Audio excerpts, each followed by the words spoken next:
It's time for the Wendy Williams Show. Today, the legendary Magic Johnson revealing couch talk with the NBA superstar turned millionaire mogul. Plus, the Jersey Shore guys, Mike, Paulie, Vinny, and Ronnie. And are Kim and Kanye shagging up? Wendy's got the latest. Now, here's Wendy.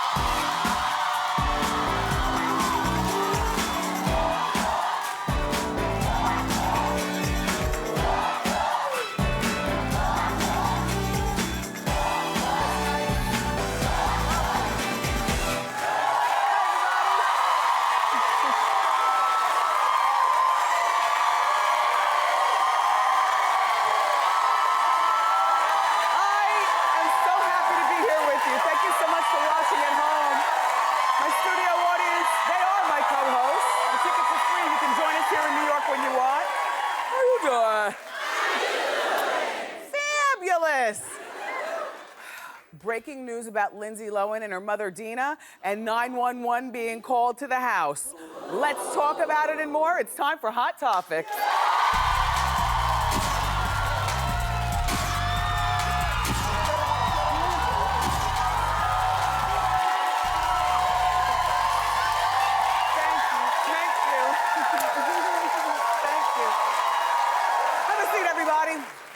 All right, breaking news. My co-host, you don't even know about this story because you were busy parking cars and getting off the subway and trying to get here to the studio, but this just happened. TMZ is exclusively reporting that Lindsay Lohan and her mom, Dina, had a big blow-up fight last night. And the fight was so bad that the police were called out to Long Island. They partied at a New York City nightclub until 4 o'clock in the morning. Hey, mommy, why don't we ever party like that? and the blow-up started in the car ride back to Dina's Long Island home, and reportedly it became physical. Lindsay was cut on her leg, and whoever called 911 said that Lindsay was being held against her own will. No arrests were made. I have no more on this story, but you know we'll be following it. I have no idea what mom is partying with her daughter until 4 o'clock in the morning, number one. Even the coolest moms. I mean, unless it happens to be like the night of your bachelorette party or you just got a big raise at work or something like that. I mean, on a random Tuesday night, and it was raining last night, and cold. It was the perfect night to stay in and watch Dancing with the Stars and eat something good. And there they are partying. There was a double elimination on Dancing with the Stars last night. Did you guys check it out? Yes. Okay, so it was Drew Lachey, and he was the season 2 winner, but he was eliminated last night along with season 5 winner, Helio Castroneves. You might say, well, who is that? Because I had to be reminded he's a race car driver, but now he's no more a dancer. Both of them were very good, apparently, but the competition this season is very fierce with this all-star cast. And Bristol Palin, you survived another week, despite having the lowest score 2 weeks in a row. That's okay, they're gonna get you next week.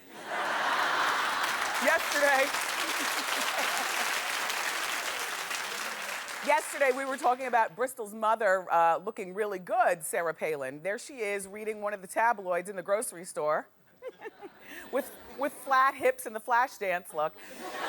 Well, now I know why she is looking so good and apparently going out of her way to look this good for us, because Sarah Palin is writing a fitness book with her family, and the book is supposed to focus on being healthy and eating well, like comfort foods and stuff, while still, you know, maintaining your physical beauty.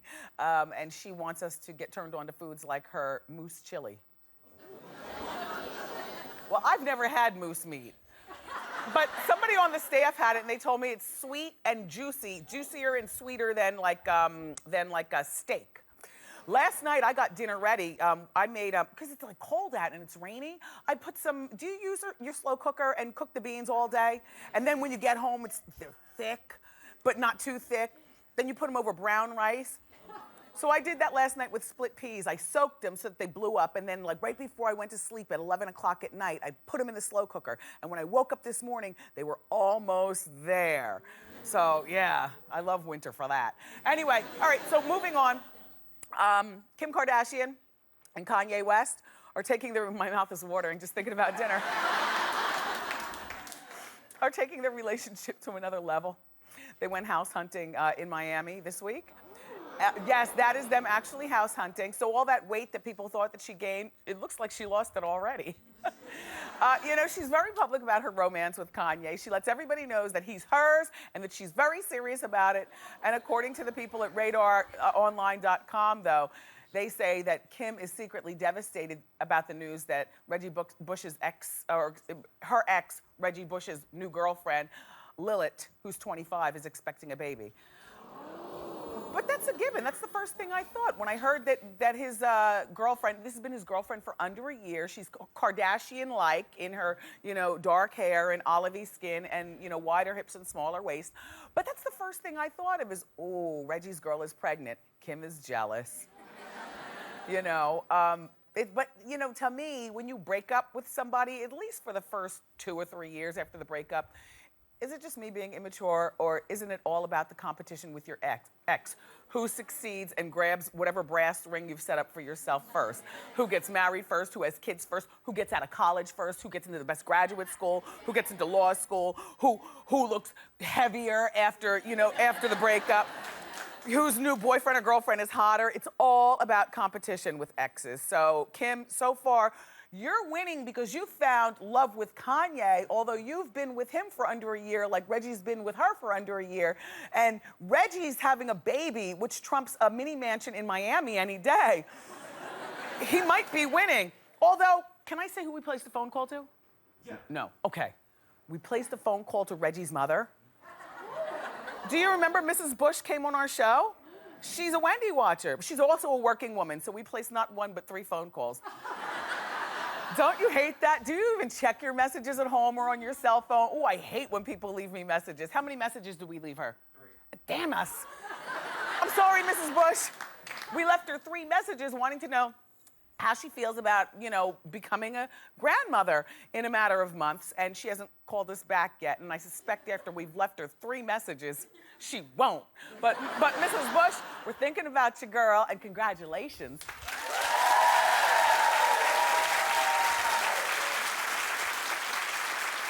So, do you remember on the first season of the US X Factor, there was a judge along with Simon by the name of Cheryl Cole, the singer? Yeah. Okay, that's her.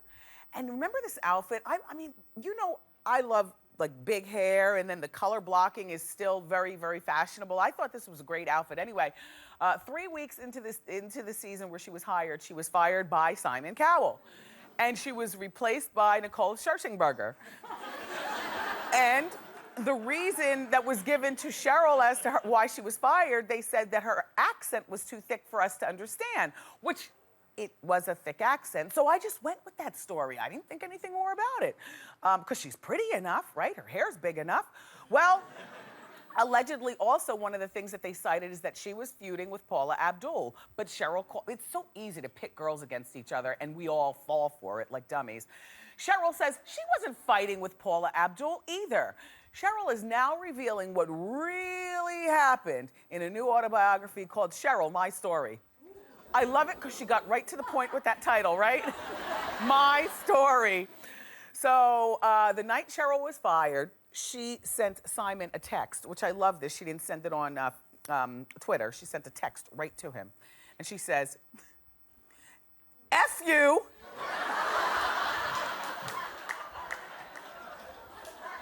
Hold on, look. F you, F the orange and purple outfit, F the big hair, F X Factor, F you all. I understand that you're a businessman. I learned from you that business means more than our friendship. Signed, Cheryl. Well, I mean, you know, Cheryl, I wasn't really familiar with Cheryl before she got on X Factor. I was just attracted to who's the lady with the big hair and the deep dimples and the color blocking. I want to get to know her better. And, but across the pond, shout out to everybody watching us in London. How you doing? I know, she is their queen to be. She was a big pop star over there, and you know, this book, which many people in the audience, do you care about the new Cheryl Cole book?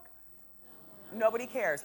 Okay, but that doesn't matter because she's not as known here. She's known over there. So if somebody over there, Wendy Watcher, can please pick up this book, read it, and send me the cliff notes so we can continue with the life and times of Cheryl Cole. I'd appreciate it. Thank you. Thank you. So, I'm really happy for Jennifer Aniston.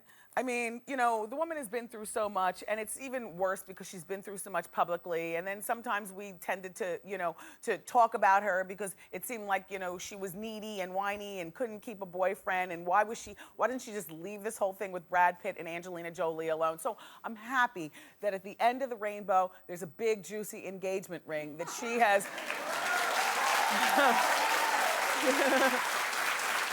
She has debuted it to the world. It's a radiant cut solitaire diamond. It's 8 carats and costs $500,000. That ring is really good. Although she's a really little lady, so remember, the scale of your jewelry depends on the scale of your body. So, you know, she's a really little lady, so that could be an average size ring or that could be a giant ring. Either way, it's a gorgeous ring, and she earned it. It's flashier to me than Jennifer's usual casual style. Isn't she like easy breezy? Don't you picture her getting a tattoo ring or just a band or something simple and understated? You know what I'm saying. She's easy breezy California girl. Well, if you're wondering about the finances of her fiance Justin Theroux and how he was able to pick up such a big juicy $500,000 rock, he can do it. He's worth an estimated $10 million. And he's a successful writer and also actor. You know, he wrote the movie screenplays for 2 big ones, Iron Man 2 and Tropic Thunder. He's paid, exactly. So he's worth $10 million. Jennifer's worth an estimated $120 million. It doesn't matter. After a certain amount of millions, it seems all the same. I just wish you both a lot of luck. And if you want to have a baby, get pregnant soon and stay married longer than Brad, who still technically is not even married to that woman yet.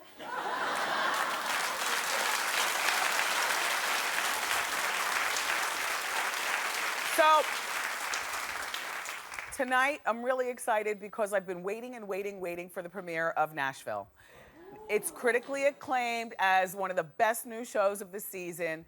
It's starring Connie Britton and a woman that I have been in love with since forever, Hayden Panettiere.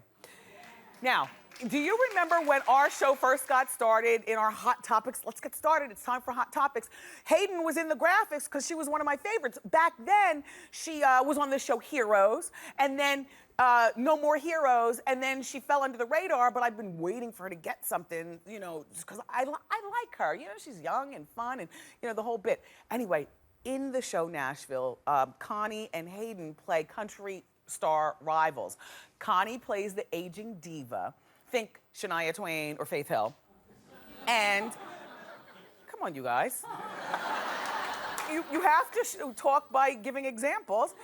And Hayden plays the hot young superstar. Think Taylor Swift or Carrie Underwood. The show is soapy and juicy and everything that I think we're gonna love. And we've got a sneak peek clip.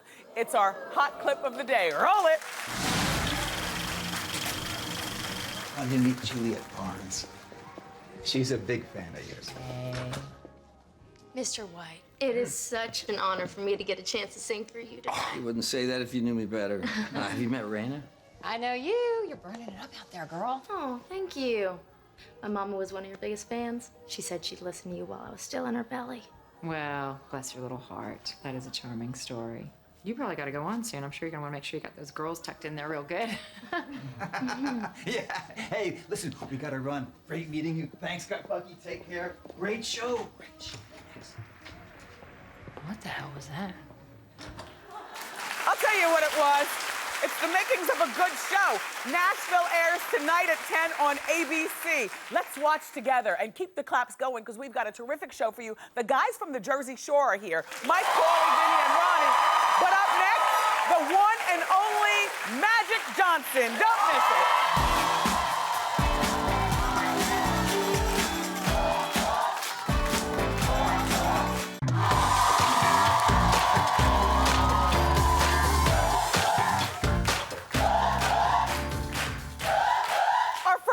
guest is not only in the Hall of Fame as one of the greatest basketball players ever to play the game, he's also done more than anyone else in the world to raise awareness and not to mention millions of dollars in the fight against HIV/AIDS. Please welcome basketball legend Magic Johnson.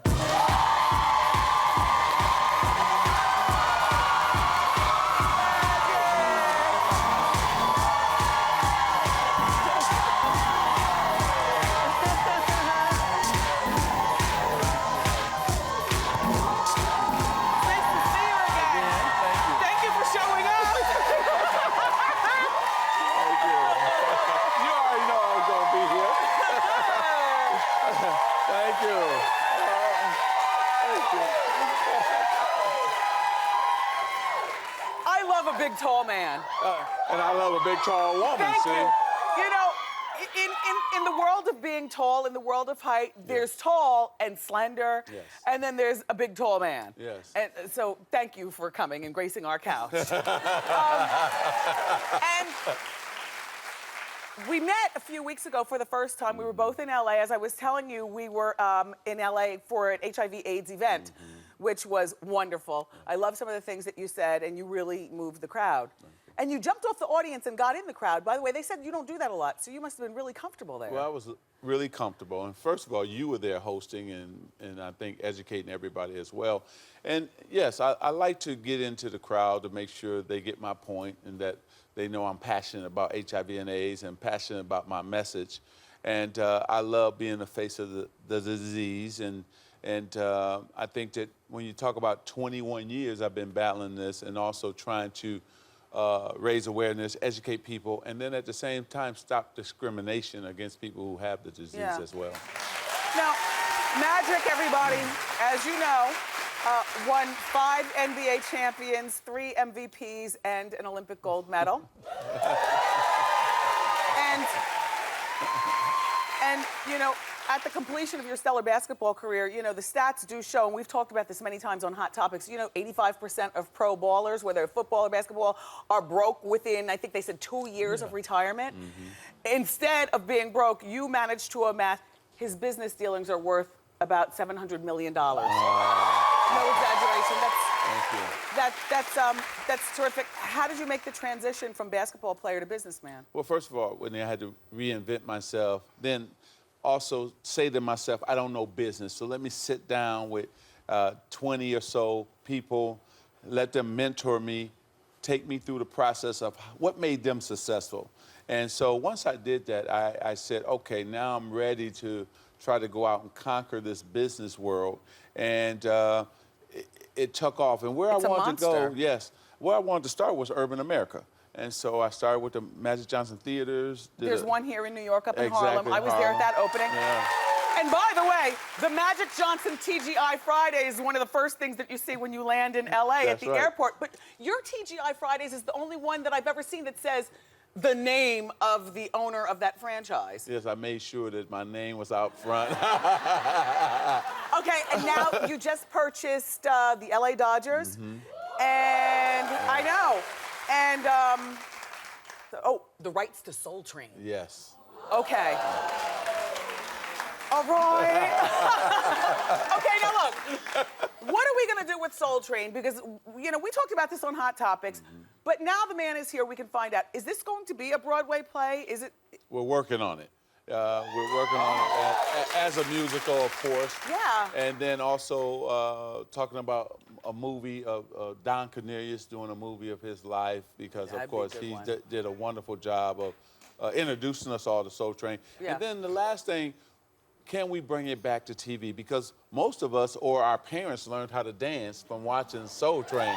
And so we may bring it back as well. So it's a great brand, and I love owning it, and Vibe, and also Uptown Magazine as well. Yeah. So all right, so it was 21 years ago when Magic announced that he was HIV positive. And I recall the announcement, I recall the state of where people's minds were at that particular time. We've come a long way in 21 years. But I can't recall for the life of me in your story how you found out you were HIV positive. Can you take us back to that day? Okay. I was in Utah getting ready to play an exhibition game against the Jazz. I got a call from my doctor saying I got to come home right away. I said, can I play the game first? He said, no, come home right away. Went home, got into his office, and Wendy, it was life-changing because he began to tell me that I had HIV. They said they ran the test over and over again. It came back the same. Then he said, let's take a test again. Ran the test, found out again I had HIV. Okay. Who went to the doctor's appointment with you? Did you call your wife Cookie at that time? Who? No, not at that time. I went by myself. Originally, I took a physical for the Lakers. And so that's how they found out. Oh. And then the worst thing and the most difficult thing in this whole process was driving home to tell her I had HIV. Were you in the car by yourself? Yeah, I was in the car by myself. Cell phones were not a big deal at that point. No. Only the rich had them. No, So exactly. you had a cell phone at that time? No, the phones were this big back then. Okay, so you're in the so- car, the radio's off, you're lost in your thoughts, you get home. Was your wife already home? But she was already there, opened the door, already knew that something was wrong. Oh my 'Cause, God. you know, your partner, your wife, your husband, they know. Were the kids home?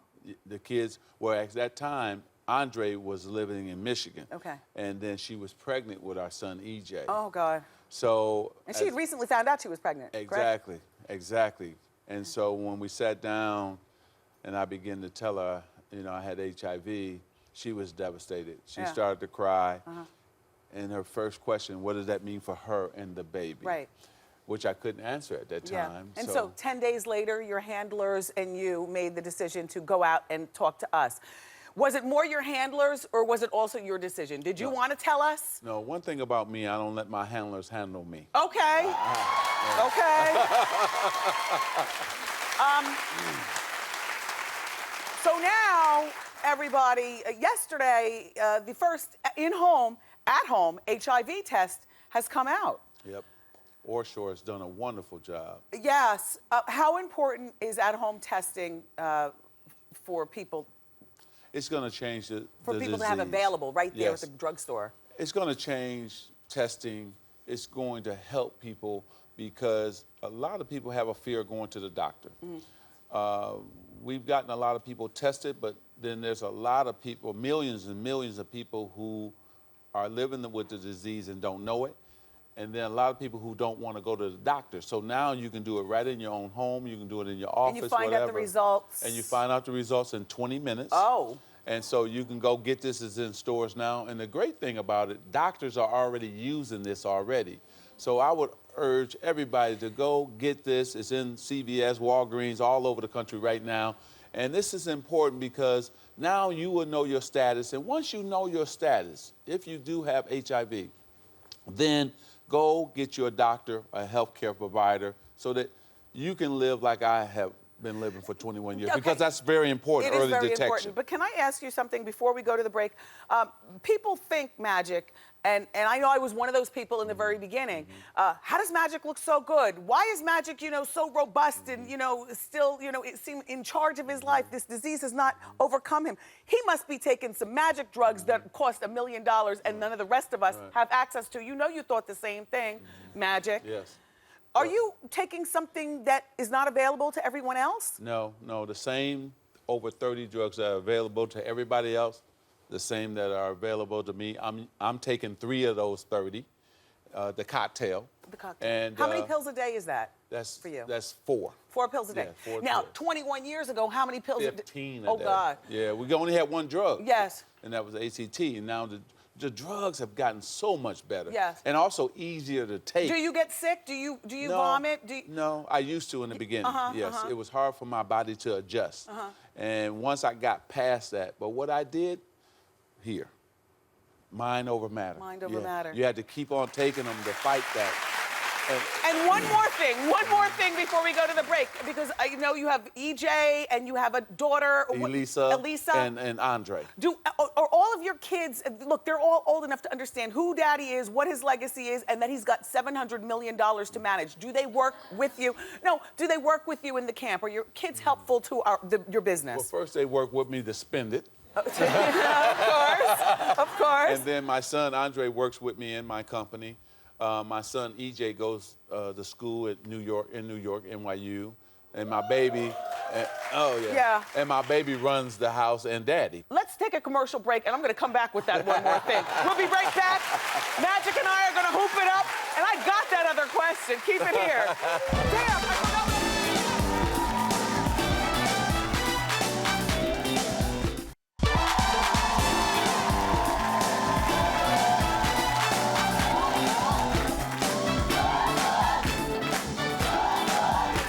Good for you. Look, so right before I left radio, I was working at this radio station here in New York, WBLS, and it turns out Magic bought the station. So now you own that. High five. All right now. Yes, it was a great move for us. I own about almost 30 radio stations across the country. Good for you. So it's really good. Yeah. Good for you. Thank you. Okay, the short shorts and basketball. The hot pants. Okay. Do you miss playing the game? I mean, I know you're an older guy now, but do you miss the game? No. I'm still involved. I do the games on ESPN and ABC, and I also, go to every Laker game, or if I'm in New York, I go to the Knicks or now the Nets games. And so I keep myself involved, but I love business. Yes. I love what I do today. I love improving urban America, putting people of color to work, all of that. I love what I do. Now, when you made the big announcement 21 years ago that you were HIV positive, a few of the players, including, I remember most notably, Karl Malone, spoke out and was like, basically like, ill, I don't want to play with him, which is weird because you were in Utah to do that pickup game with the Jazz. That's right. Have you seen him since then? Yes, and then you remember we played in the Olympics before he said that. So, but I understood this. Look, I had a job to do, which is to educate not only the world, but the NBA as well. And so I set out to say, I got upset in the beginning, but I said, let me go out and educate them. I did that. We became friends. We're friends today. Okay. And I'm glad he did that because it made me realize there's still a lot of work to do. And I just made sure that I educated him. And that he might not have been the only one in the NBA thinking And David that. Stern, the commissioner, did a wonderful job of also putting in programs to educate the players as well. So it was good. Now, the church, specifically the black church, is accepting of very little in terms of modern times. You know, it seems like, and I grew up in the black church. Right. I'm a Baptist. Right. But accepting something like helping our alcoholics, helping our drug addicts, being accepting of gay people, being accepted of HIV, there's a problem. But you've managed to break some of those barriers. How has it been for you? Well, Wendy, in the beginning, the first, I would say 15 years or so, 12 years, it was difficult. For the last 8 or 7, it's been wonderful. The black church have gotten on board Good. A little bit more and have put in HIV ministries in their churches, using their vans to help care for people or take people to get their meds or their doctor's appointments. So the black church is doing more. Good. Are they where we want them to be? Not quite yet, but they're getting there. They're getting there. So that was important because a lot of their members are living with HIV, and so they had to accept that. And so they're getting better and better. And one more thing before Magic goes. You've said that you looking so well and being so well is a blessing and a curse. Yeah. Can you explain? Well, it's a blessing because if you go out and get tested, and with early detection, you can live for a long time, especially with all the drugs we have available today. The curse is everybody thinks that, okay, because Magic is doing so well, oh, I can go back to the same lifestyle, I can do anything, and I can, if I get HIV, I can be like Magic. Well, you have to remember one thing, and that's this. The virus acts different in all of us because we have different bodies. So just because I'm doing well don't mean you're gonna do well. So we still want safe sex. We want people to get educated and do all the things that they have to do to protect themselves and their partner at the same time. I've enjoyed our conversation. You know what? When I saw you, when we just saw each other, I was so excited to see you and talk to you because you have been a blessing for all of America. Your show is one of the best shows because you educate, you're not afraid to take on the topics, and you challenge people, and you're smart, you're witty, and your brand has just taken off, and this crowd is the best audience in all of TV. Magic Johnson, everybody. Oh, thank you, sweetie. Thank you, Magic, for being here. Thank you. You guys, the new HIV Aura Quick test is in stores now. We'll be right back. You know that was that. such a great conversation.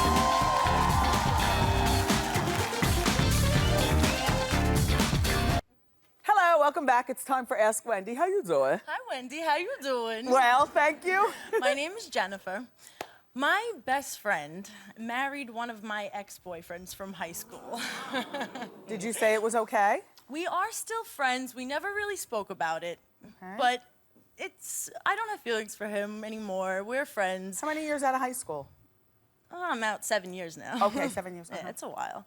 But she had told me in the past that she felt that he still had feelings for me. Uh-oh. So it's been very awkward for us, and I feel like our friendship hasn't been the same. What do I do? Do I bring it up and try to mend the friendship, or do I keep my distance? It's awkward, and eventually you might lose the friendship. But for right now, just take your friendship in a different place, like outside of their house. Meet her at the restaurant. Invite her over to your house for wine or whatever. Go to her house only when he's not around. I mean, try to avoid. Eventually, it might all fall by the wayside, and it might all be over. But for right now, it's possible, since you haven't talked about it. I wish you well, Jen. Thank you. All right, we'll be back, everybody, with the guys from the Jersey Shore. Keep it here.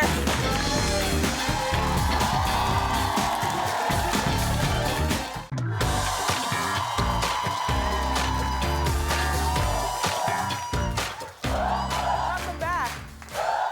3 years ago, our next guests were complete strangers to us and each other, but 5 seasons later, they've become pop culture phenomenons, making Jersey Shore must-see TV. Take a look. I don't have a girlfriend, but Pregnant. He's pregnant. I knew it. I'm so happy. I'm not with anybody, okay? Before I came out here, right, I met somebody. Is that why you're selling? That's The hell? Vinny's kind of cheating on Paulie right now. Please welcome the guys from the Jersey Shore, Mike, Ronnie, Vinny, and Paulie D.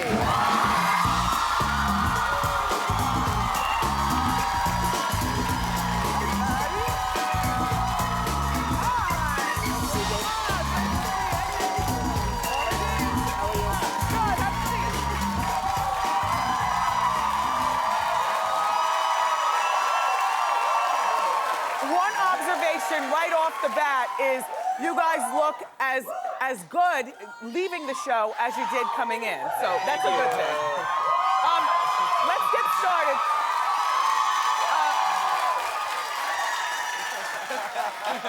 They love you. What can we say? Let's get started. First of all, we'll start with Mike. Mike, congratulations on your sobriety. Thank you. Was it really tough filming and not drinking? I mean, it was really tough all the way going up to it, you know, and me just getting to go into the show and seeing these fellas, you know, was definitely a challenge, but I knew once I got to them, it would be like old times, and if I had an issue, I figured, you know, they would help me out, and I was positive and, you know, hope for the best, so to speak, yeah. So did you guys not party in front of him? You took your drinks like to the bathroom They or were something? awesome. They were awesome. Yeah, they would do a shot, and they'd be like, hold on, Mike ain't got our water. I'd be like, all right. Oh, that's nice. They were cool, they were mad cool. That's nice. Every single one. You know, according to the new, I know you've heard about this, Us Weekly magazine, you know I read all the magazines. Yeah. The setting was West Hollywood's London Hotel on September 26th. According to sources there, they said that they saw you downing so many cocktails you could barely stand, and that you're freaking out about what you're going to do after Jersey Shore ends. Wow, that's crazy. Yeah, I mean, like I said, that's crazy. But I mean, when I got this gig, or actually dreamed of it, I knew that, you know, your life is under a microscope. Yeah. And especially since this particular situation had arise, and we all know what it was. Situation of the Yeah, situation. yeah, situation with the situation. And, you know, I manned up, you know, and I knew that once I got out, and even if I was good, I knew, you know, I'm still young. Every, you know, dinner table I'm going to be at, there could be a carafe of, sangria, which was there. There was sangria. Did you have there. any sangria? No, I was just at the table, and I'm not going to remove myself from the table just because there's a picture People are there. drinking. You know, and this wasn't the first time I was in front of alcohol. I did a whole season of Jersey Shore, no alcohol. And I just happened to be seeing an old friend from Dance with the Stars, Kyle Massey. Oh, yes. He was there, and we were just, you know, chilling chilling, kicking it, you know, reminiscing about some Dancing with the Stars stuff. Yeah. And, you know, like I said, there was just so many people around on the roof. You could tell they're all looking at you, staring and pointing waiting and for whatnot. something to happen. You know, I'm just giving them the piece now. Well, I wish you well with your sobriety. Thank you, I know thank that's you, a tough thank thing. Now, Ronnie, Mike is sober, Snooki's pregnant, so some people would say, well, where's the drama gonna be? Oh, me and Sam still give you some drama. Yes. You can always rely on me and Sam for that, but going into the house with Snooki pregnant and Mike sober, it's like everyone's like, you know, they had their beef in the past. Mike's always stirring the pot. Snooki's always wild and crazy. But I feel like this season we did the good for the fans. You know, Sammy, the girls from Jersey Shore were here last week, and she was saying that at the end of the day, that you guys are living together and that life off of reality TV has really worked well for your relationship. Do you feel pressured to now give her the engagement ring? Oh, because Jenny and Yeah, Roger. yeah. No, I feel like me and Sam took that next step. We moved in. We'll let Jenny and Snooki enjoy the marriage and the kids right now. Yeah. And me and Sam, you know, we're in a great place right now. We have a nice apartment. I love coming home to it. Nice. So we're just one day at a time. Nice, nice. I appreciate that. I appreciate that. Vinny, you survived the whole season without sex, according to what you declared. So how? Still lying. Wendy, whenever I come here, we always talk about my penis somehow. And I'm tired of it. No, you know, you need everything in moderation, I think. And for the past, all those other seasons, Seaside, I had a lot of skeletons in the closet. And I'm maturing a little bit. I wanted to set a personal challenge to myself to see if I didn't let that one thing just rule my mind for the whole summer. Did it work? Oh, you have to wait and see. Okay. I end up straggling away from. Yeah, I end up straying away from the rules of celibacy. I flirt with the line a little bit. He makes up his own rules of celibacy. Yes, make up your own rules. And that by the was way, pretty good. congratulations on the purchase of your new house. I thank understand that you purchased a house, but you still live with your mother. Yeah, well, you gotta take your mom out of the hood. You know what I mean? How to take care of her. Okay. But I can still get my laundry done. And you live downstairs in the big... in an apartment. Okay. I can still get my laundry done. I can still go upstairs to eat. And they go, oh, am I done? Am I done? And the girls can get breakfast in the morning. Oh. And Paulie. Yes? I mean, everything is good for you. We were out in Vegas recently. We see Paulie D signs. DJ extraordinaire. Your hair is as thick as it was from when the show started. I mean, everything. You're just as cute as you want to be. Paulie, you know, toured with Britney Spears and Nicki Minaj last summer. How was that? That was amazing. That was always been a dream of mine, to tour with like a pop legend. It's just a tour with an artist. Yeah. But to tour with Britney and Nicki, that was amazing. And she gives me a lap dance. Like, who can say that? We talked about that on Hot Topics. We have the picture to prove it. There it is. So, Paulie, your DJing will continue once Jersey Shore is over? Yes, 100%. Now, will you be DJing at Britney's wedding if she and Jason go through, because they're engaged now, but no word on when the date is? I would love to. That would be cool. Seems like you're in line for that. What are Yeah. your thoughts on Nicki Minaj and Mariah Carey? Ooh, that was crazy to me. It was a shocker because Nicki's so cool, so down to earth. I never met Mariah, but Nicki's my girl, so I'm Team Nicki on this one. Yeah. Team Nicki. You guys keep it here. Since the guys are all graduating from the Jersey Shore, when we come back, I want to share with you my predictions for their futures. Don't go away.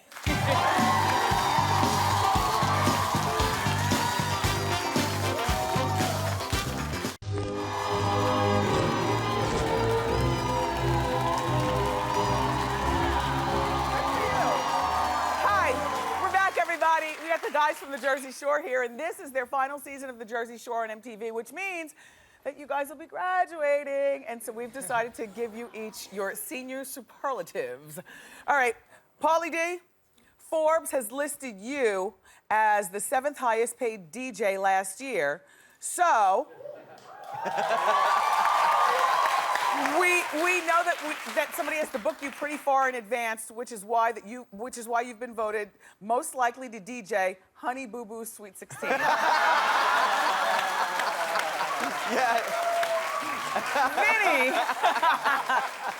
Vinny, you've smushed your way through half of New Jersey's population of women. There are even rumors at one point that Snooki's baby was your baby. No. Which is why, Vinny, you've been voted most likely to hear Maury Povich say, "You are the father." That's wrong. Ronnie. Ronnie, we followed you on and off, your on and off relationship with Sammy for the last 6 seasons, which is why you've been voted most likely to marry Sammy, then divorce Sammy, then marry Sammy again. That sounds about right. Yeah, right. And Mike, at some point over the past 6 seasons, you've helped every one of these guys in the house pick up chicks at the club, which is why you were voted most likely to be Danny DeVito's wingman. And these are the guys from the Jersey Shore. We've had so much fun with you guys for the past many seasons. Good luck on everything. The season finale of the Jersey Shore is playing Thursday nights at 10 on MTV. Don't go away. We'll be right back.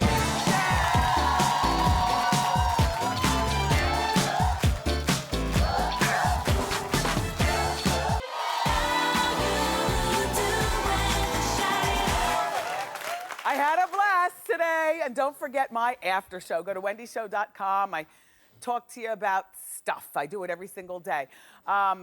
Today, I just want to thank Magic Johnson. You know, it was so nice talking with you about everything. The guys from the Jersey Shore, Mike, Vinny, Ronnie, Paulie D, will be watching and we'll miss you. Of course, my co-hosts, my studio audience. I couldn't do the show without them.